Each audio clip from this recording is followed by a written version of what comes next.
The test is in 4 parts: Part 1, Part 2, Part 3, and Part 4. Now look at Part 1. Part 1. You will hear a woman being interviewed by a market researcher in a health club about her membership of the club. First, you have some time to look at questions 1 to 5.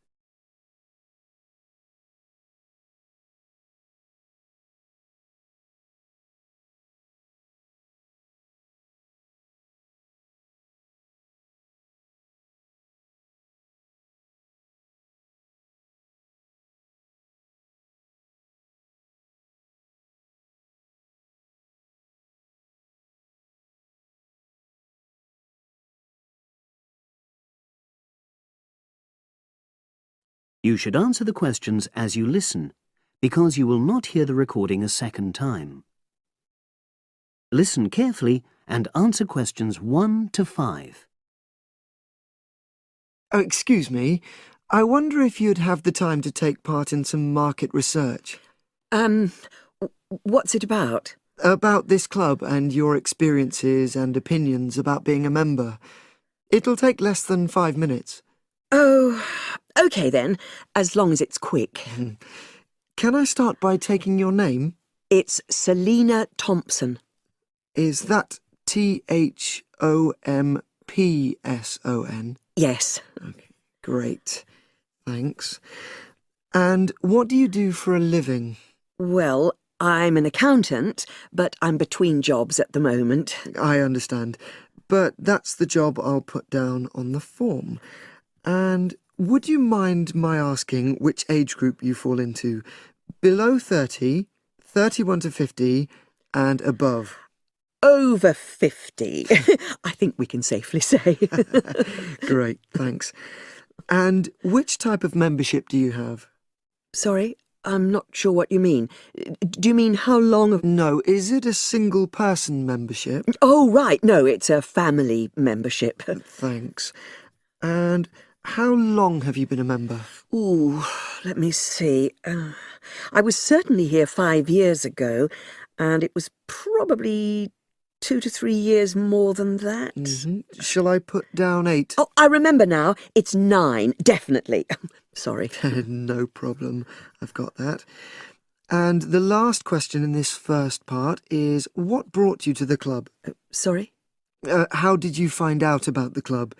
Did you see any ads? Well, I did actually, but I have to say I wasn't really attracted to the club because of that. It was through word of mouth. So you were recommended by a friend? Actually, my doctor. I'd been suffering from high blood pressure, and he said the club was very supportive of people with that condition, so I signed up.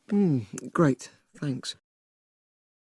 Before you hear the rest of the conversation, you have some time to look at questions 6 to 10.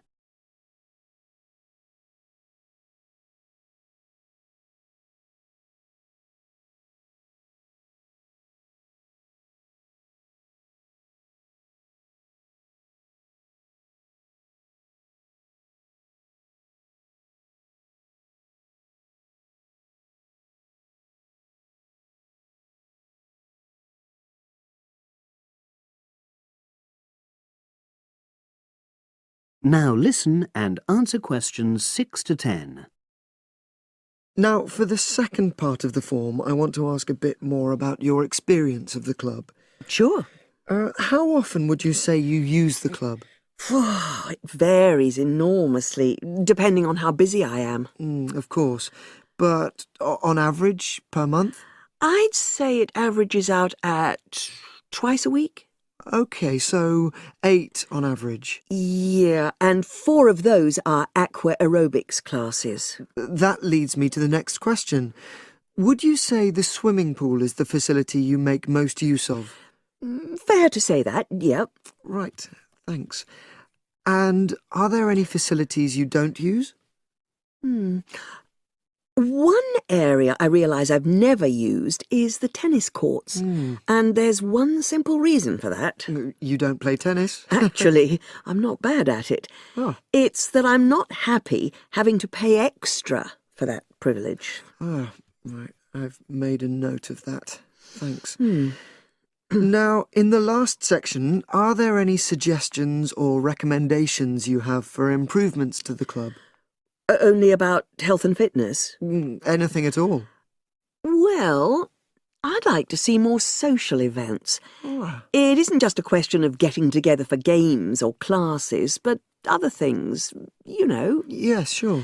And another thing that I was thinking, when I had my yoga class in the gym last night, we were all sweltering in the heat, was that I think they should put in, air conditioning. That's exactly what I mean. The rooms are really light and well designed, but they do need proper installations. Sure. Well, I've made a note of that. Good. So, is there anything else you'd like to suggest? About quality of service, for example? Oh, everyone's very nice here. They couldn't be more friendly and helpful. Oh, but I tell you what, it's a shame the restaurant isn't open in the evening on Saturday, and Sunday as well, for that matter. Oh. So the club should... open it later on those days. OK. Well, thank you very much. That's all the questions I have. That is the end of part 1. You now have half a minute to check your answers.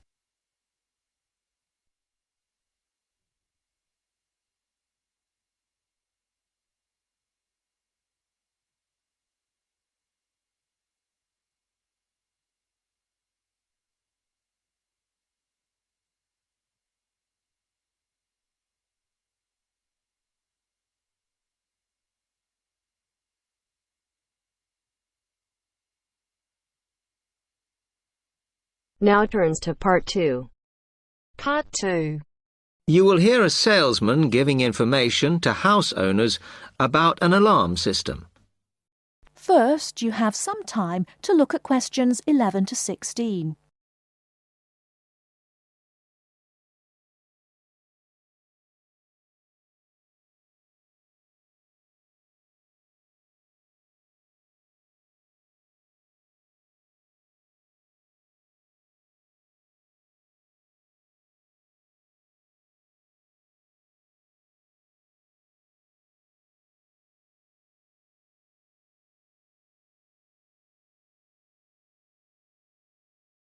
Now, listen carefully and answer questions 11 to 16.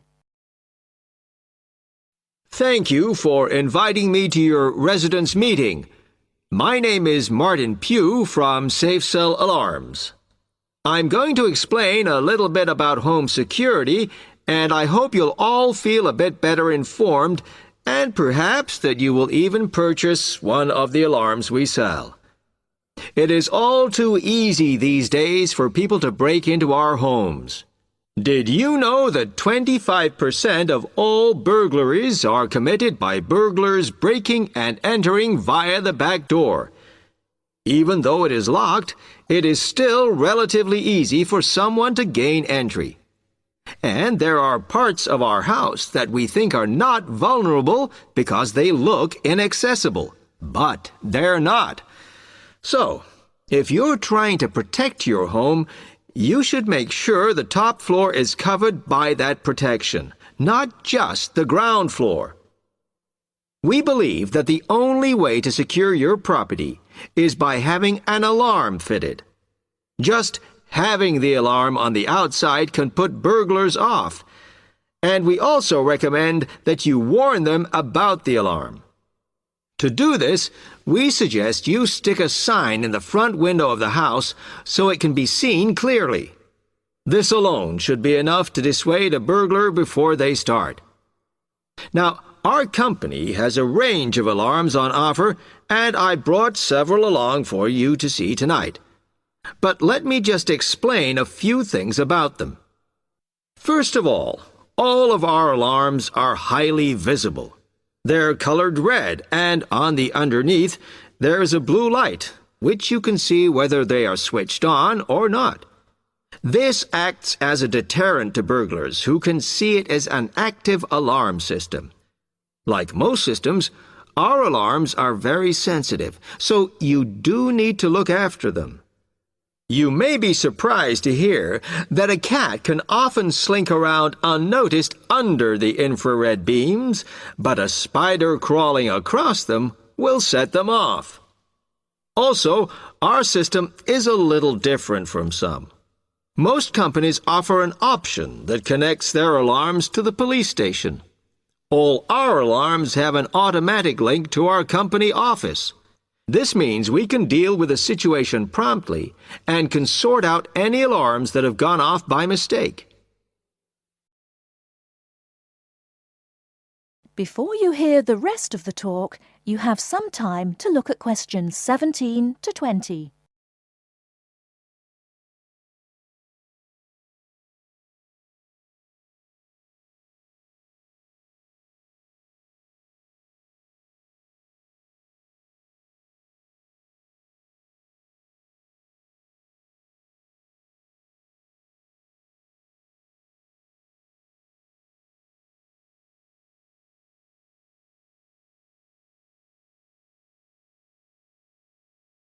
Now listen and answer questions 17 to 20.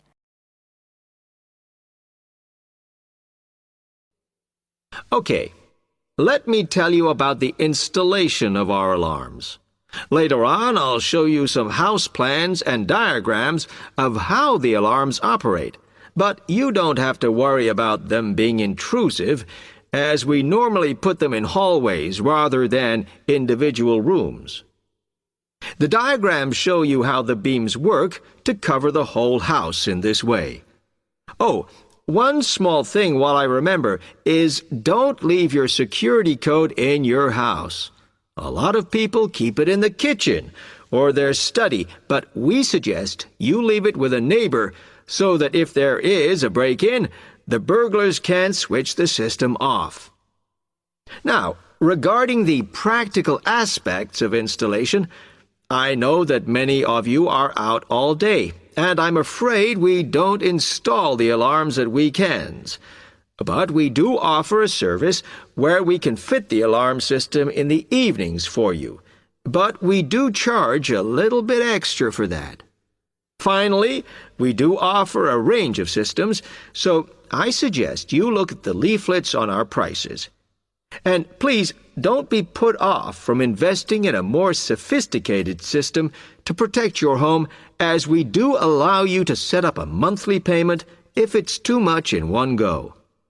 Okay, now if you'd like to come forward.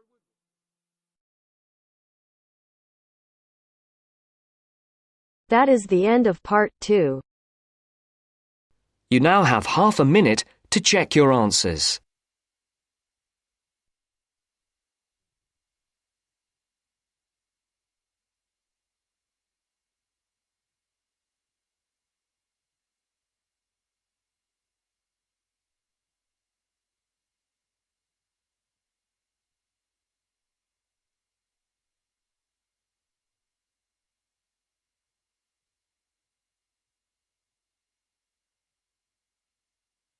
Now turns to part 3. Part 3. You are going to listen to a conversation between 3 university students, Alice, Paul and Michelle. They are discussing various aspects of an upcoming biology assignment. First, you have some time to look at questions 21 to 26.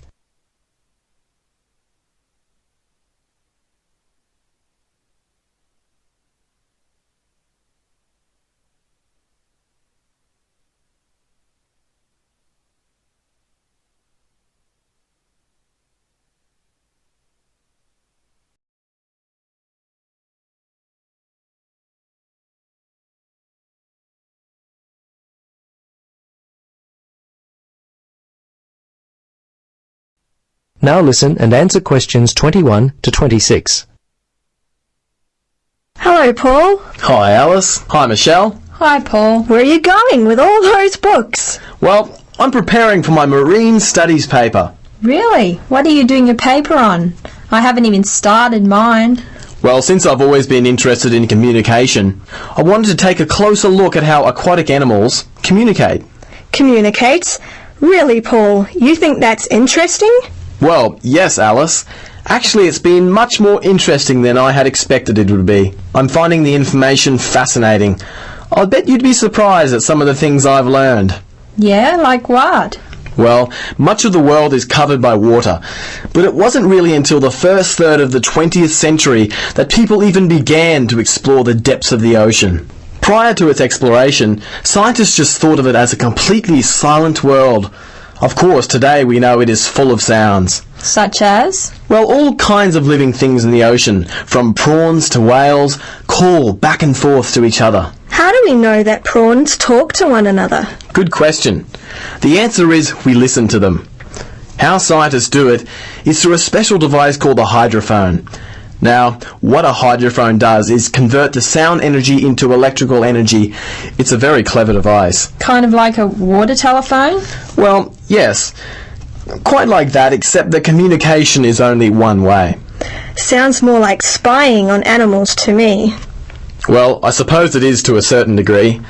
Scientists can hear all kinds of sounds. Grunting, crackling, buzzing. It turns out that the ocean is quite a noisy place. Many underwater sounds have been identified, but even more still await classification. Fish in a public aquarium are quite, well, talkative. So scientists have been able to record their sounds and match them with mystery calls heard from the open sea. So who's the noisiest in the underwater world?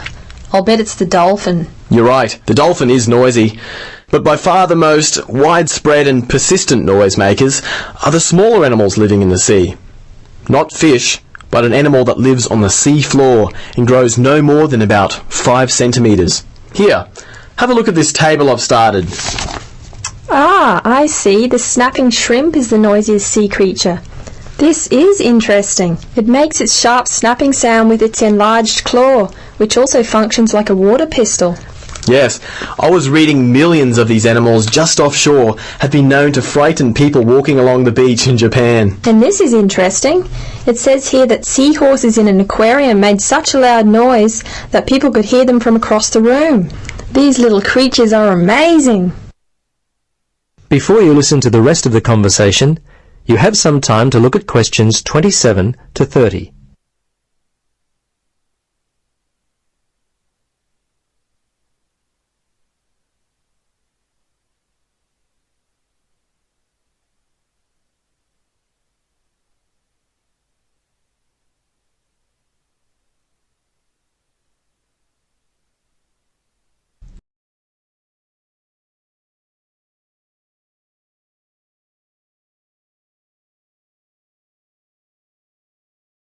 Now listen and answer questions 27 to 30. Say, Paul, your early research has really prompted me to get started on my own paper. You look like you've already done quite a lot of work on it, but the assignment isn't due for at least another month. Is that right? Let's see, Michelle. I think you may be a little wrong there. Let me get my class folder and we'll have a look. I know that our class participation is worth 30%, but what's this assignment worth? Isn't it 40%? Here it is. Yes. Actually, it's worth 30%. It's the second assignment due later on that's worth 40%. It says here, okay, there are 3 pieces of assessment. There's the 2 assignments and the in-class feedback on student oral presentations, which forms part of assignment 2. Now it says that the first written assignment is composed of 3 parts. Yes, I recall the professor talking about those, especially the word length for part 1. The research essay, it's 1200, isn't it? It's due in week 6? Yes, that's correct for part 1, but only 800 for part 2, the field study, which is due in week 7. Oh, that's bad news. I thought I had much more time than that. I don't know how I could have been so wrong. I guess I need to purchase a diary or I'm going to get left behind. Yes, I write all my due dates on a monthly calendar which hangs on the wall next to my desk. I found that this has helped me to stay organised. I usually divide the project into weeks. Each week, I set aside some time for all of my assignments. For example, Part 3, the report on findings, isn't due till week 9, but I've already started working on it. Wow, I'm impressed. I guess you lead a pretty worry-free life. Not at all. It just means I get a little more sleep than most students around the due date of the assignment. Well, Paul, you certainly have inspired me. Yeah, me too. I'll be purchasing a desk calendar as soon as I get a chance. Well, I'm off. Alice, Michelle, it was great talking to both of you. All the best with your assignments. Thanks. Bye. Bye. That is the end of part 3. You now have half a minute to check your answers.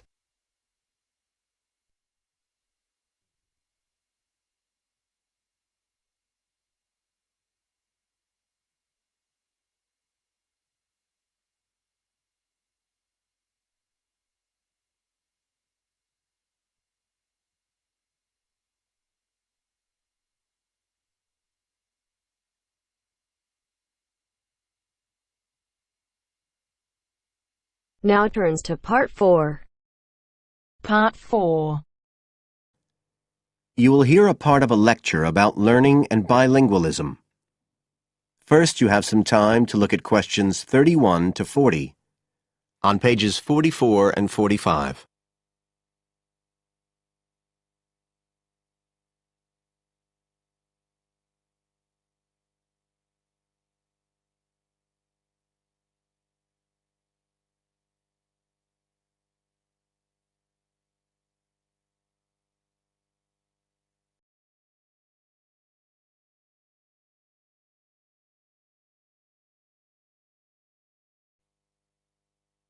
Now listen carefully and answer questions 31 to 40.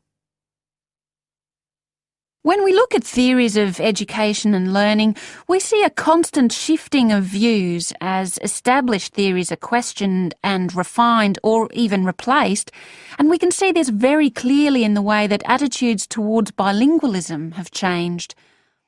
Let's start with a definition of bilingualism, and for our purposes today, we can say it's the ability to communicate with the same degree of proficiency in at least 2 languages. Now, in practical terms, this might seem like a good thing, something we'd all like to be able to do. However, early research done with children in the USA in fact suggested that being bilingual interfered in some way with learning and with the development of their mental processes. And so in those days, bilingualism was regarded as something to be avoided, and parents were encouraged to bring their children up as monolingual, just speaking one language. But this research, which took place in the early part of the 20th century, is now regarded as unsound for various reasons, mainly because it didn't take into account other factors such as the children's social and economic backgrounds. Now, in our last lecture, we were looking at some of the research that's been done into the way children learn, into their cognitive development, and in fact we believe now that the relationship between bilingualism and cognitive development is actually a positive one. It turns out that cognitive skills such as problem solving, which don't seem at first glance to have anything to do with how many languages you speak, are better among bilingual children than monolingual ones. And quite recently, there's been some very interesting work done by Ellen Bialystok at York University in Canada. She's been doing various studies on the effects of bilingualism, and her findings provide some evidence that they might apply to adults as well. They're not just restricted to children.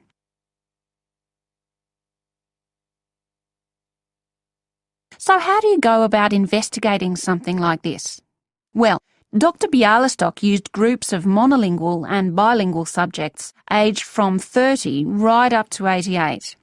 For one experiment, she used a computer program which displayed either a red or a blue square on the screen.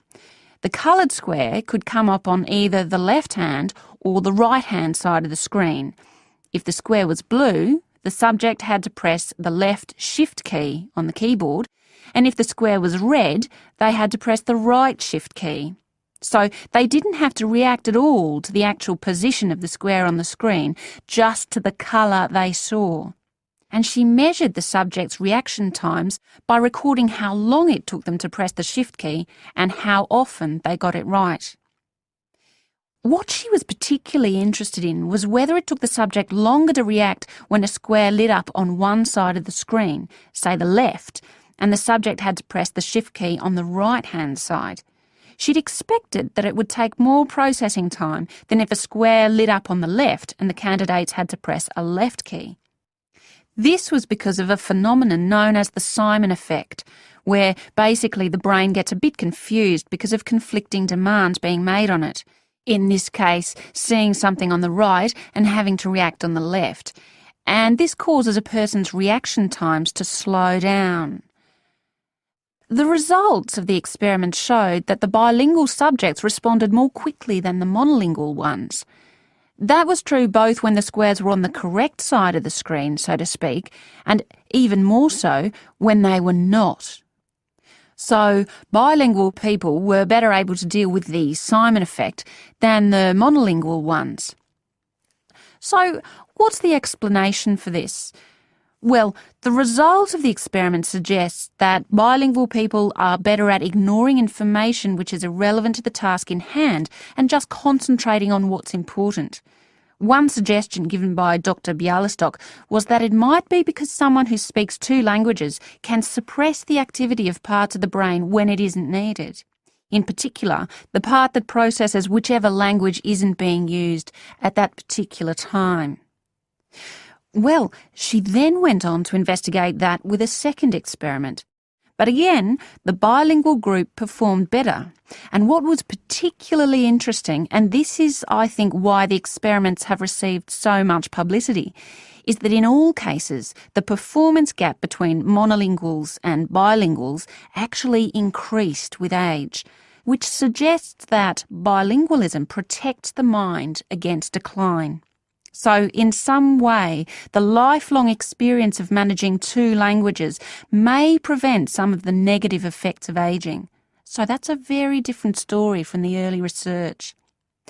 So what are the implications of this for education? That is the end of part 4. You now have half a minute to check your answers. Our hearts beat to the city streets. We began to feel the fire. We rise like tall buildings as the chemicals they take us higher. The night's young, it has just begun as she puts her hand in mine. We wanna chase the night, wanna dance to the light, pull the stars from the sky, just two hearts running wild. Never sleep, never stop, as we shout from the top. We're gonna be two hearts running wild.